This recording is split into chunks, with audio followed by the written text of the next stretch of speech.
Aujourd'hui, je vais vous parler d'un drame qui bientôt aura plus presque un demi-siècle.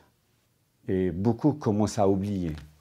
Il faut que les jeunes sachent que le 8 décembre 1975, en plein hiver, les autorités algériennes, à leur tête Houari Boumediene, prennent la décision de déporter toutes les personnes d'origine marocaine. Alors, comment ça s'est passé? Je vais relater mon cas personnel parce que je suis victime, mais ce n'est qu'un epsilon de toutes les souffrances qu'ont vécues les 45 000 familles qui ont été déportées sur une période très courte qui a démarré le 8 décembre 1975, c'est la journée mondiale des droits de l'homme, et qui a fini en début de janvier 1976.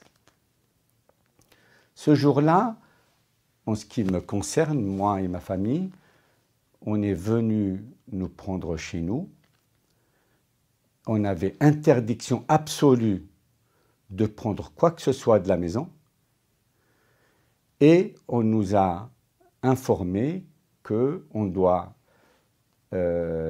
suivre dans les bus le commissaire qui s'occupait de ce ramassage des Marocains, en vue d'une vérification des papiers administratifs dont on doit avoir, c'est-à-dire carte séjour, ainsi de suite. Voilà, donc on est parti de chez nous, je dirais nus.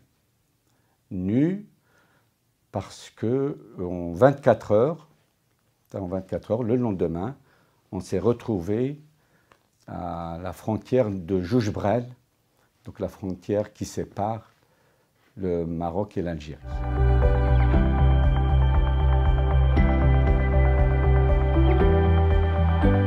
Eh bien, moi qui est né en Algérie, pendant, je dirais, des années, je n'ai pas compris cette tragédie.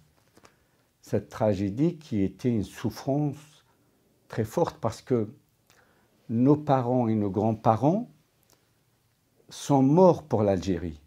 Ils ont donné leur sang pour que l'Algérie soit indépendante. Nous avons été grandis dans l'amour de ce pays.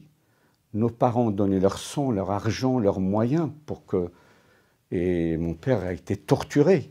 C'est dans ces conditions-là qu'on a été expulsés. Et nous, on n'a jamais ni rêvé, ni pensé qu'un jour, on sera réduit à des criminels du jour au lendemain parce que le Maroc a organisé une grande marche pour son intégrité territoriale.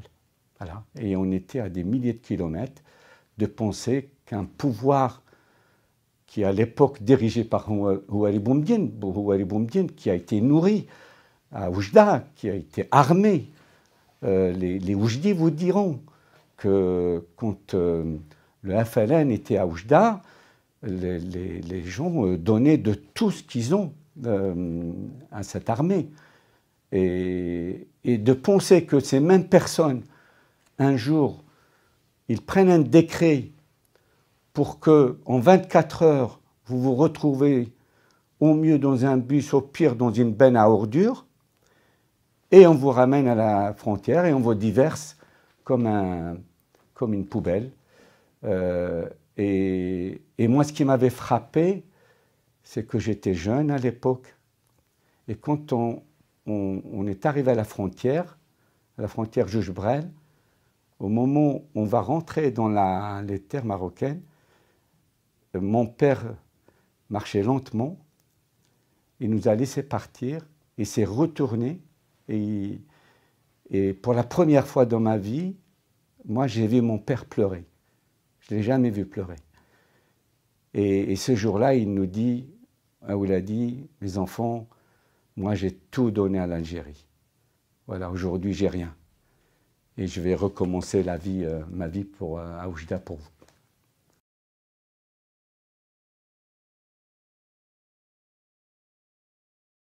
Pourquoi il a fallu attendre une génération, une trentaine d'années, pour que les familles déportées d'Algérie, alors pourquoi déportées? Parce qu'on expulse quelqu'un qui n'est pas en règle administrative. Nous, on est nés en Algérie, on a grandi en Algérie, on a donné, et nos parents ont tout donné. On était en totale conformité avec toutes les lois du pays.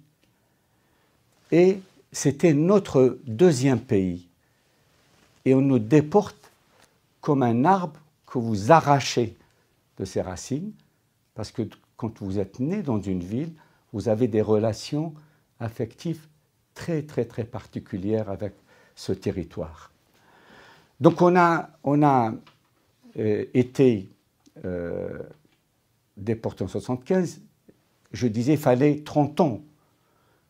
Quand on donne un coup de massue à des populations qui vivent en paix, eh bien, il faut une génération pour qu'on parle. Les parents n'aimaient pas en parler de cette affaire. C'était un traumatisme profond. Et les parents disaient « Chouma, on n'en parle pas ». Voilà, il fallait attendre 30 ans pour que la nouvelle génération arrive et qu'elle commence à parler de ce que leurs parents ont vécu.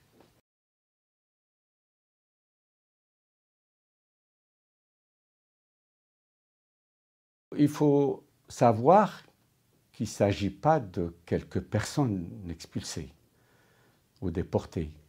Il s'agit de 45 000 familles. C'est quand j'étais dans le camp, le ROC à Oujda, quand je suis arrivé, moi, avec les expulsés, on a l'impression que c'est une ville. Vous avez tout le monde sous les tentes. On était des vrais réfugiés sous les tentes. Et vous avez une ville devant vous. Et c'est immoral que la totalité de ces familles n'arrivent pas à avoir justice. Alors, nous sommes déjà organisés, nous, aujourd'hui, en collectif international. C'est-à-dire, notre objectif, c'est d'aller chercher la justice au niveau des organismes internationaux. Ça, c'est la première chose. Sachant que nous nous sommes déclarés comme collectif à Rabat. Pour être puissant à l'extérieur, il faut être puissant dans le pays. Il faut que la société civile marocaine nous soutienne dans cette démarche et que cette tragédie ne passe pas comme ça dans l'histoire. Il faut que la mémoire maghrébine, la mémoire du monde arabe, la mémoire du monde méditerranéen retient qu'un jour, des populations qui n'avaient fait aucun mal, le seul mal qu'ils avaient fait, c'est de porter la nationalité marocaine. C'était leur seul mal.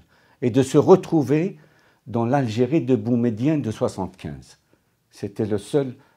Et c'est pour ça, notre objectif est de porter un plaidoyer au niveau international. Donc, qui dit plaidoyer, ça veut dire qu'on va développer des faits qu'on va objectiver. Et il y en a des milliers. Il suffit, vous allez à Oujda ou à Nador et vous verrez qu'il y a des milliers de familles qui continuent à souffrir aujourd'hui. Puisque, comme vous savez, la frontière entre le Maroc et l'Algérie est fermée depuis des décennies. Et vous avez des familles mixtes qui ont été séparées. Le père marocain a été expulsé avec ses enfants au Maroc. La maman algérienne, elle est restée sur place. Et inversement, la maman marocaine, elle est expulsée et on garde. Et moi, je connais des dizaines de familles comme ça qui ont été séparées. Donc, c'est un plaidoyer international qu'on veut mener. On a déjà initié des processus au niveau de Genève, puisque l'Algérie a été condamnée par l'OMT, l'Organisation des migrations. Elle doit répondre à une question qui lui a été posée depuis maintenant plus de 10 ans. L'Algérie a été condamnée par le Sénat belge, qui demande que les Marocains expulsés d'Algérie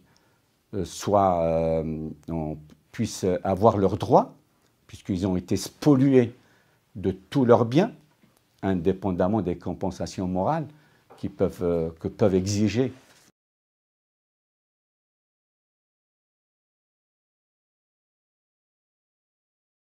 Le collectif est un collectif jeune, c'est-à-dire que notre Assemblée générale, nous l'avons organisée en février de cette année, dans les conditions sanitaires actuelles. Et notre premier conseil d'administration en présentiel, nous l'avons mené la semaine dernière. Donc nous sommes un jeune collectif. Cependant, nous avons des compétences à l'intérieur de ce collectif qui regroupe aussi bien des avocats que des militants associatifs dans les droits de l'homme qui ont un passé très important. Pour citer un exemple, le CNDH. Nous avons des sénatrices. On a une sénatrice, Fatiha Saidi, qui est avec nous. On a également des personnalités avec qui nous avons constitué ce qu'on appelle un comité consultatif de personnalités, soit des avocats au niveau international, soit des anciens ministres qui se sont occupés des droits de l'homme, parce que pour nous, la ligne directrice, c'est les droits de l'homme. Donc, notre force, c'est celle-là. Notre force, c'est des compétences qu'on regroupe. Bien sûr, comme vous l'avez dit, il faut que les moyens suivent, parce que nous sommes contre un État. Nous nous battons contre les moyens d'un État. Voilà. On en est conscient. Nous sommes conscients. Nous avons mis en place une stratégie qui nous permet d'aller pas à pas et de gagner, Inch'Allah. De gagner parce que cette cause est gagnable. Comme j'ai dit tout à l'heure, on a 45 000 familles. Elle est suffisante pour nous apporter toute la force suffisante. Nous, les victimes, notamment les jeunes, nous avons une force imperturbable chez nous que nous voulons mettre en œuvre pour rendre justice à nos parents. Ils ont souffert des jours et des jours. Ma mère, quand elle se réveillait tous les matins, elle passait sa matinée à pleurer. Et ces pleurs, toutes ces souffrances, je ne les ai pas oubliées. Et tous les enfants de victimes n'ont pas oublié. Et ça, il faut que l'histoire, il faut que la mémoire marque ça pour la vie. Il faut qu'il n'y ait plus jamais ça. Il ne faut plus jamais qu'on puisse déporter impunément des familles qui voulaient qu'une seule chose, c'est vivre en paix avec leurs frères algériens. Ce qui est impensable, c'est de se dire que la frontière la frontière terrestre entre le Maroc et l'Algérie, depuis maintenant presque 46 ans, elle est presque étanche. Comment on peut imaginer qu'en 2021, la seule fois où la frontière a été ouverte entre le Maroc et l'Algérie, c'est pour expulser une cinquantaine de Marocains qui vivent aujourd'hui en Algérie? Comment on peut raisonner aujourd'hui où le monde est devenu un village? Comment on peut encore raisonner qu'il suffit d'expulser des populations saines qui ne demandent qu'à vivre en paix pour résoudre des problèmes politiques? C'est qu'on vit dans un autre siècle. Donc il est clair pour nous que les autorités actuelles font le déni total de cette page noire qu'ils ont écrite avec leurs propres mains. Et ils ont écrit avec leurs propres mains. Et quand je dis une page noire écrite par leurs propres mains, c'est les responsables algériens qui le disent. Ils ont écrit une page noire, c'est à eux de la corriger, c'est à eux de la compenser. Pour nous, il y a un seul responsable, c'est les autorités algériennes. Il n'y a pas d'autre responsable que cela. Et c'est eux que nous souhaitons que justice soit faite face à eux. Nous sommes que des forces, comme j'ai dit, individuelles, et on forme une intelligence collective à travers notre collectif. Nous faisons appel à toutes les personnes éprises des droits de l'homme et qui sont touchées par cette tragédie qui a touché des milliers de familles marocaines, de nous soutenir sur cette cause, d'abord pour que justice soit faite, mais également pour que cette tragédie ne se répète pas, que ce soit au Maghreb ou ailleurs en Afrique ou ailleurs dans le monde.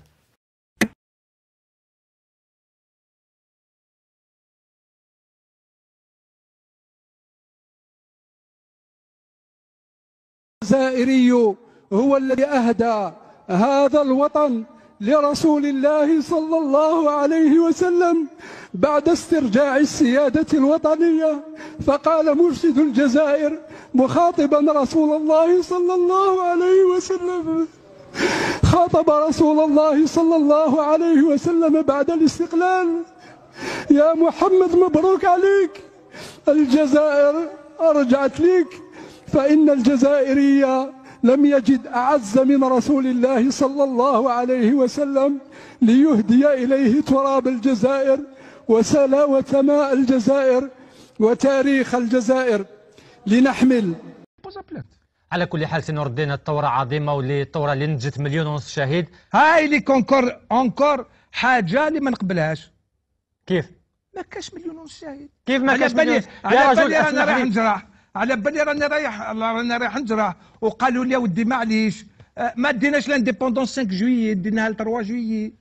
يعني ما كاش 1.5 مليون شهيد؟ تشكك في الرقم هذا؟ إيه؟ يا سي نور الدين، راك تنسب في كل المسلمات اللي بنى عليها الوعي تاع شباب كامل. با يليق وصل الوقت وين نشوفوا الحقيقة. هل مثلا شحال عندنا من بعد الاستقلال؟ 60 سنة. 60 سنة. معليش. هل الوزير تاع المجاهدين ينجم يمدنا الرقم الصحيح تاع الشهداء؟ لا وراجل يمدهم. ومنين جابوا 1.5 مليون؟